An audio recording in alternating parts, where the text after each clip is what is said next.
your boy Greg here with another installment of the B-Sides. Yeah, that's right. I said it, the B-Sides. We are continuing our summer series program here on the Bear Flow, but like I said, this is a B-side. And what I'm gonna take you on a little journey real quick. One of our show planning meetings that Einstein and I had at 21st Amendment, shout out 21st Amendment. Place is awesome. If you ever get a chance and you're up in the city, and I know they just opened up one in, I believe it's Hayward, but go to the one I've been to is the one in San Francisco, the 21st Amendment Brewery Pub Restaurant. That place is great. Just check it out. Anyway, Einstein and I had a meeting there, and we were kind of laying out the kind of the programming for the show, kind of the directions, some of the show ideas. We were kind of kicking back and forth. And then one of the great ideas Einstein had, and this is partially why we call him Einstein, because he has these great ideas, is, Greg, why don't you do an episode where you talk about songs of the summer, hip-hop songs, maybe like make a playlist? I was like, yeah, I could do that. That'd be dope. I can do that. That's easy.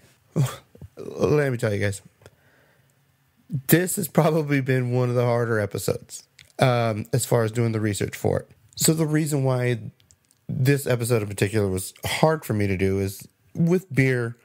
Yes, it is my opinion, and I'm kind of basing it off of facts and numbers and, you know, whatever.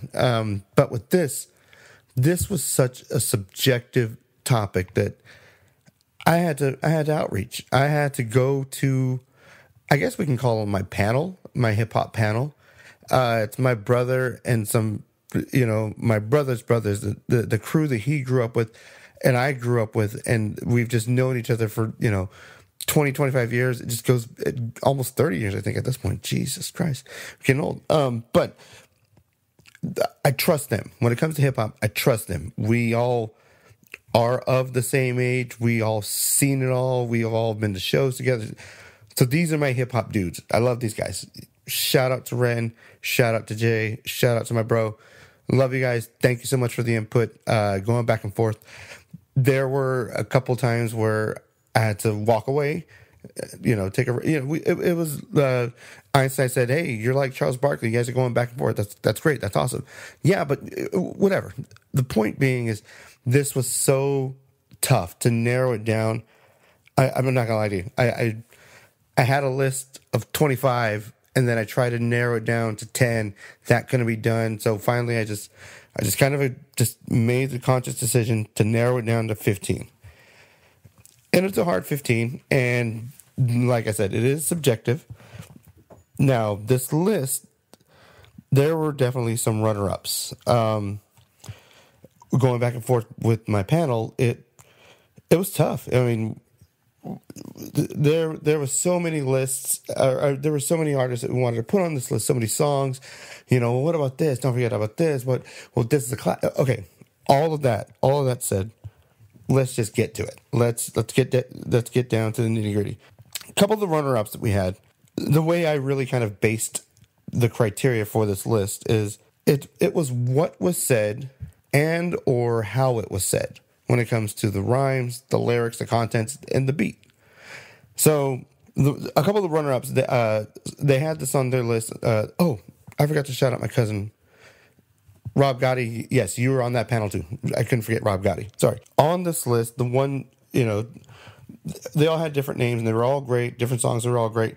But two that came up that I don't know what it was. I mean, they were cool songs when they came out, but I think they kind of just didn't, to me, they kind of don't stand the test of time.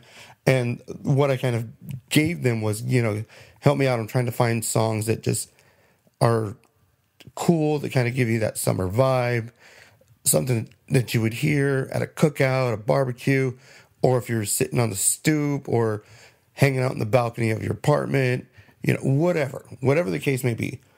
These are the songs that just barely got edged out of the cut. So the two songs that I thought that just barely missed the mark were the song called On a Sunday Afternoon. It was by a group called Lighter Shade of Brown. And it's cool. It's got a great hook. But I just think I went back and listened to it, and it's cool. It kind of puts you in that vibe, but I just didn't think it stood the test of time. It was, some of these songs by some of these artists are kind of simplistic in their rhyme, but it was just kind of the delivery that kind of held true as far as time went on, and I just think that song just barely kind of missed the mark on that. It's a great song. It's a cool song, but one of the other runner-ups was Summertime in the LBC by the Dove Shack. It was, I don't know what it was. I mean, when that song came out, I wasn't the biggest fan of it then either. But, like I said, this is subjective. You could totally hate this list or not, but my opinion, it just kind of missed that mark. So those are my two biggest runner-ups. Now, all right, let's get into the list. Now, like I said, these are all subjective, so I am unapologetic, but not really. In this list of 15, the number 15 song I have, this is going to sound funny, but at this time, it was kind of unheard of to do, but 1986, Two Live Crew, the song is called Get It Girl. Now, if you hear this song, chances are you grew up around that time, or you've been to a strip club. Let's just not even play it. It's a dirty song. This was one of the songs by one of the groups that actually were just the big flag waving bearers of one of the groups that made the government put a parental advisory sticker on all the songs that are out now. You see that little E on your iTunes, explicit. Well, they had to do that because of this group. This song wasn't nearly as dirty as most of their other songs, but it was just cool. This was just great little fun, just at that time kind of really Miami beat. You only really heard this kind of beat in Miami, the booty songs, sex songs. This was one of them. This wasn't as bad, but this is just a fun, cool summer song. So this is number 15 on the Beer Flow Podcast Summer Jam playlist. This is on it, Get It Girl by Two Live Crew. Number 14. All right. This is by a very, very hard, let's just say pretty unknown rapper. His name is AMG.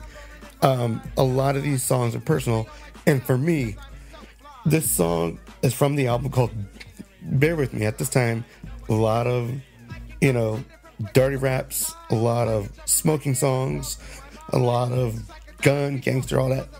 That was kind of what the norm was. That was kind of what was the big thing back then. And AMG did not disappoint. He kind of hit all those marks minus the gangsterism.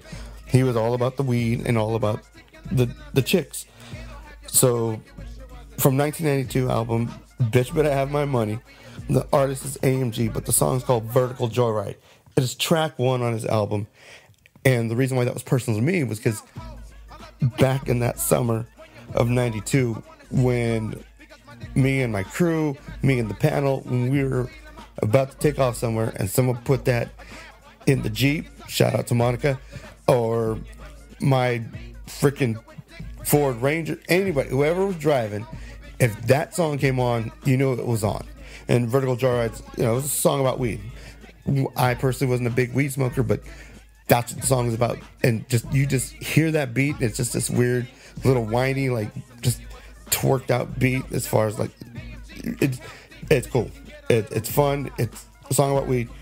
There it is. AMG's Vertical Joyride. All right. Number 13. This song, it's kind of funny. When I was doing this list and I was compiling it, it was a lot of 1991 songs that came up, and that that's awesome. That 91, that summer, just put out quality hip hop, just great songs, great albums, great artists. So this is something newer. One of my neighbor's kids, for God's sake, he's a high schooler. He turned me on to this rapper named Logic, and they're just these kids. I remember I felt the same kind of passion. Oh, Logic, everything Logic. The kids have freaking Rubik's Cubes now because I guess this dude does Rubik's Cubes before his shows. That hypes him up. Whatever works for you. But the song's called Bounce. It's from his first album that dropped in 2014. The song's called Bounce. The dude's Logic. He's solid. This dude is legit. It's probably the only current song, I'd say, or fairly current song that's on the Beer Flow Podcast Summer Jam list. It's dope. Check it out if you get a chance. All right, so went from Logic to number 12. The number 12 song on this list. Oh dear Lord. Oh dear Lord. What am I going to say? What am I possibly going to say? Okay, so when I talked about the delivery and what said, how it said, this group is one of my favorite hip hop groups. They were underground back then. They're still underground. EPMD. When they first got signed to a big label, they got signed to Def Jam, and one of the songs is probably like the third single they put out. The song, it's the remix of the album of their song called "Give the People." It's a dope beat, and this is one of the songs. It was semi-political because people, rappers back then were kind of political.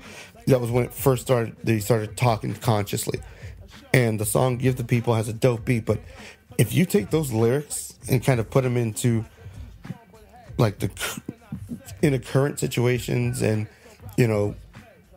your today's politics, you would see how pretty relevant those things back then are holding up today. So it's kind of eerie, kind of scary, but I mean it's cool. So definitely give that one a check out. EPMD, the Give the People remix, it's dope. It's dope. From the Panel, they forgot this one. I'm a little disappointed. Guys. Just kidding. Just give me a shit. From the 1990 album, Born and Raised in Compton. That song, Born and Raised in Compton by DJ Quick. Oh my God, that song is so dope. It's just, that song comes on, it's on. That's another one of those little hype jams that just kills. That thing is awesome. It was during a time when everyone was kind of like, everyone was really trying to come up with, I'm from here, I'm from there.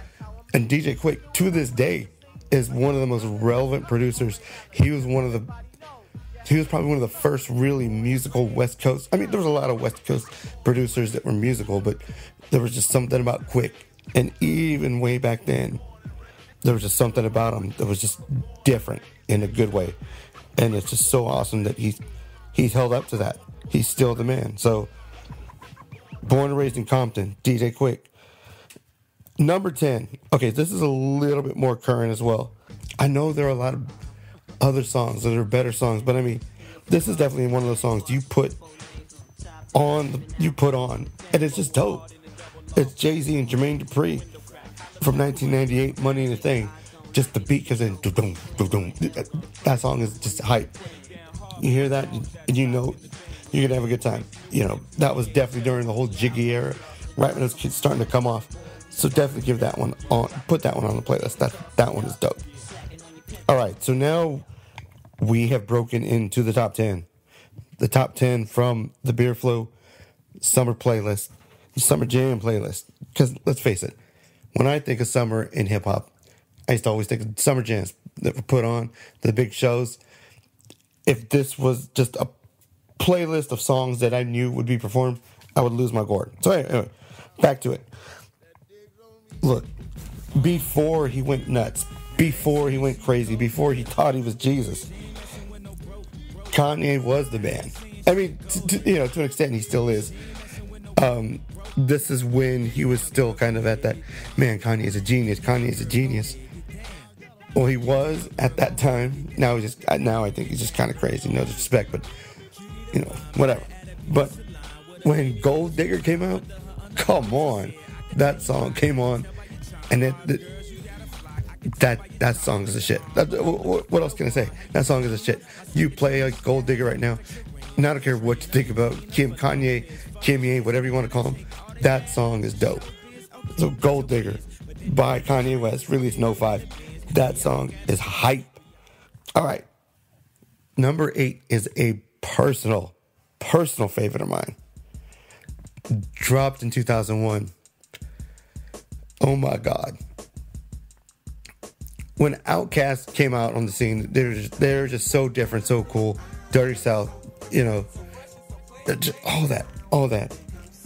But when they came out with So Fresh and So Clean, oh dear Lord, that song, I don't know why, I just always felt like, in 01, we were starting to go out, starting to party, and I would put that on, get ready to go out, because back, that time we were actually going to the clubs or going to go see my friends' bands play, whatever. Shout out Kansas Sabrina.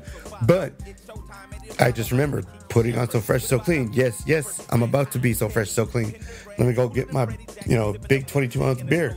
I'm going to do this. All right. So that's one of my jams right there. That is one of my personal favorite hip-hop songs of all time. So Fresh, So Clean by Outkast. All right, number 7. This is a hidden gem. Definitely hidden gem. Those in the hip-hop world, they know this song. But more importantly, there's levels to it. So this song comes from an EP. It's more back then when you had cassette singles.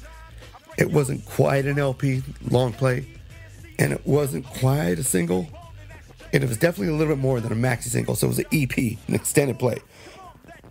So when Ice Cube first came out, when Solo went to the East Coast, critically acclaimed album, just went the world of hip hop went nuts. It was so good. And then he dropped this EP that had about 6-7 songs. And the one hidden gem on there in 1990 was a song called Jackin' for Beats. And what made that song cool is everything that he was saying and rapping about that was that he was, basically jacking the samples of certain songs. But the songs were from other contemporary hip hop artists at that time. So it just made it dope, and he was unapologetic about it.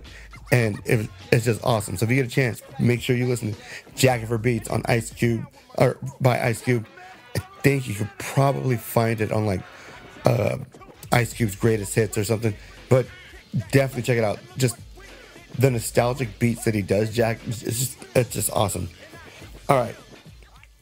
Good old number 6. This was a game changer. In 1994, this was totally a game changer.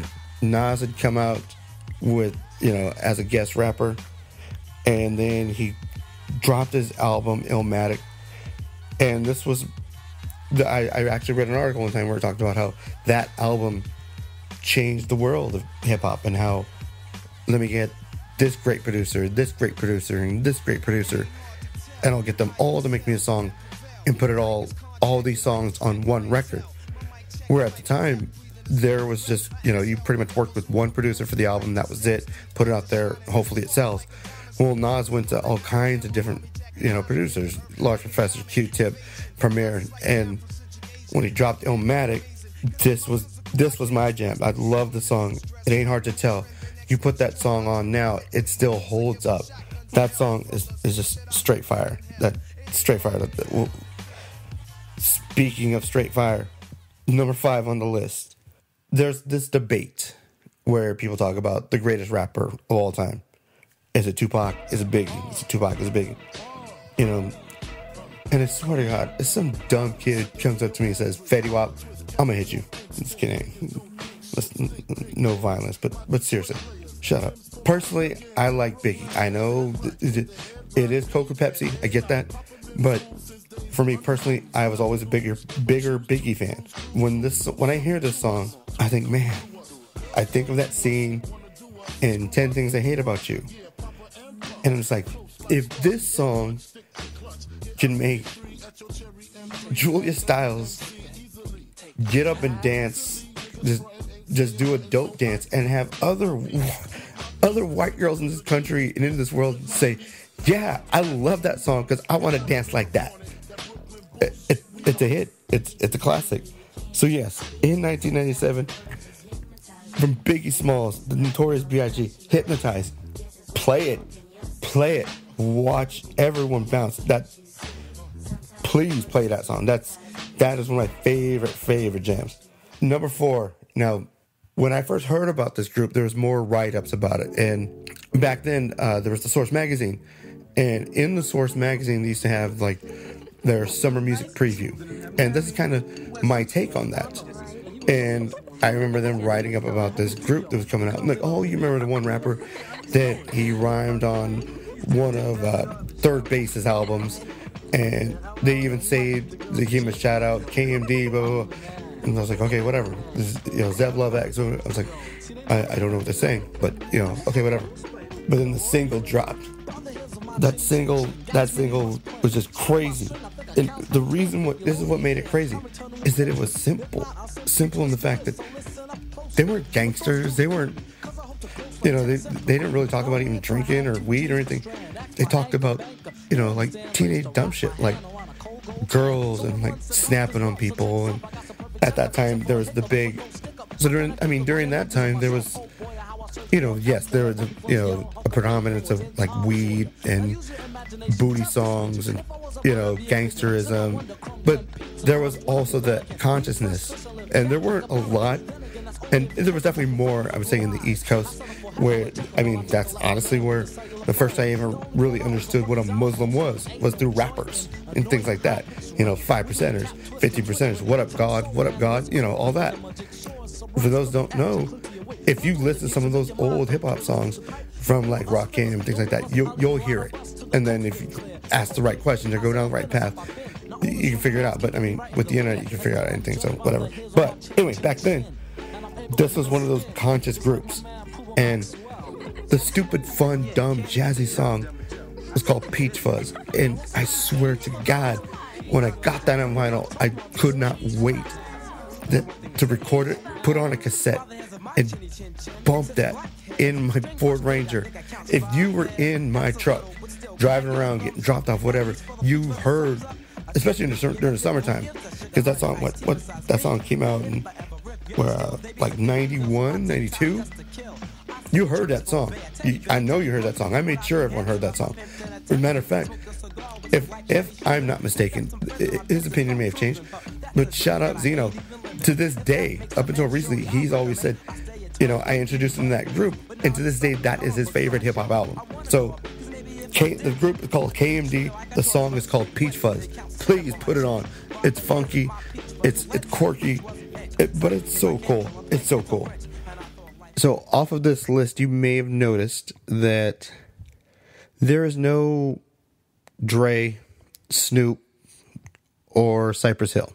Now, when I was consulting my panel, that was probably where one of the biggest arguments came in. And let's not say argue. One of the biggest discussions of conflict, or just one of the bigger discussions that came up. And it was, I had asked, what song, if you had to pick one song from Cypress Hill's first album, Cypress Hill, what would you pick for this list? And there were conversations back and forth. You can't do that, and this and that, whatever. The problem was we couldn't come up with one, and I didn't even want to touch the Dr. Dre album, The Chronic, because it was already going to be the same thing. So to add a B-side. What I would say is the reason why those albums, there were no songs from either of those two albums, Cypress Hill's first album, Cypress Hill, or Dr. Dre's The Chronic. The reason why is because those are through and through classics. You can put those on anytime. And because those two albums are so near and dear to myself and the panel, which, like I said, which consists of my brother and his best friends, who are my family, my brothers as well, and also my cousin Rob Disick, aka Rob Gotti.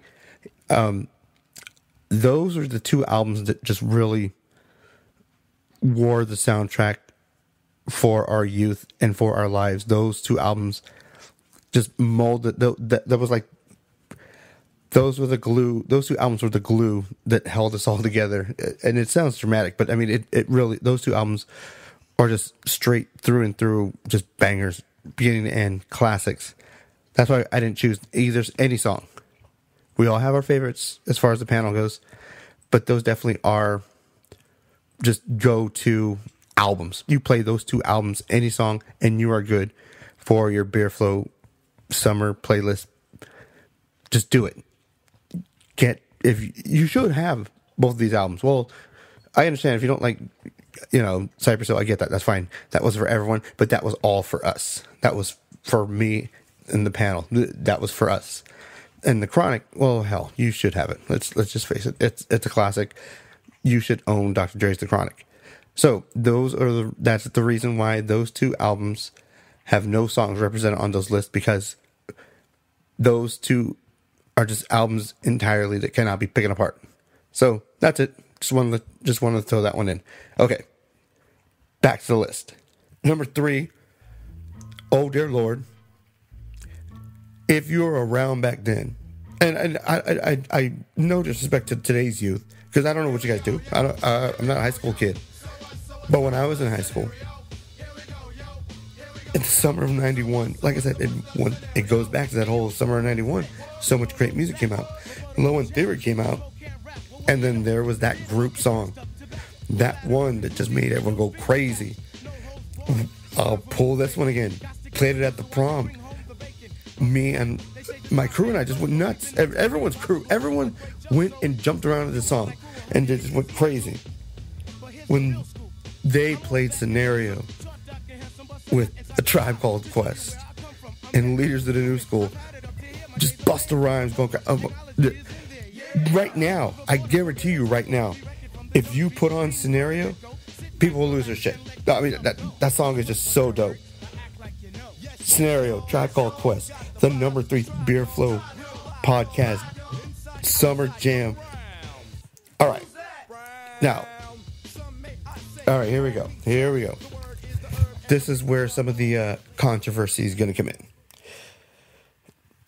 I'm sure you could tell by my newly serious voice that it was a tough call between these two songs. And I go back to my stance of when I started this list, I thought of the cookouts and all that stuff. But these two songs really made me battle the theme of what was said and how it was said.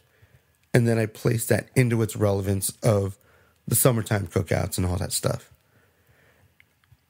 So these two songs, to me personally, these two songs could go either way, number 2, number 1.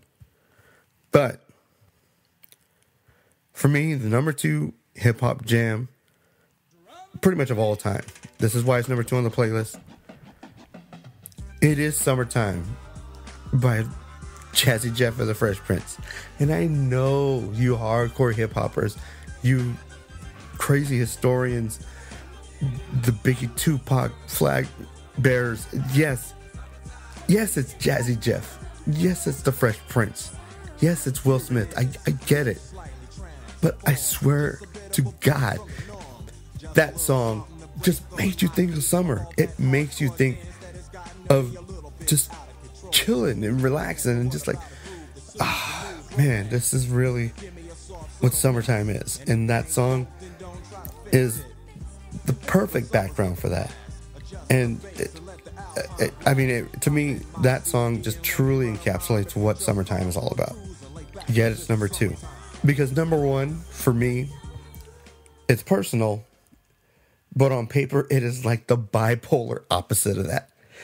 For me, the number 1 summer hip-hop jam is Fight the Power by Public Enemy. Okay, now hear me out. That song came out, and the reason why it's personal to me is because I remember seeing Do the Right Thing. I asked my mama. I said, Mom, I want to go see this movie. I kind of know what it's about, but I really don't know what it's about. I'm a teenager. And I said, Mom, I want to go see that movie. She took me to see it. And it's a harsh movie. It's funny. It's great. It's a classic. But that song just like, because the movie takes place in the summertime and the hottest day, whatever. But to me, that song just always hyped me up. And that song always took me back to summertime when I saw the movie.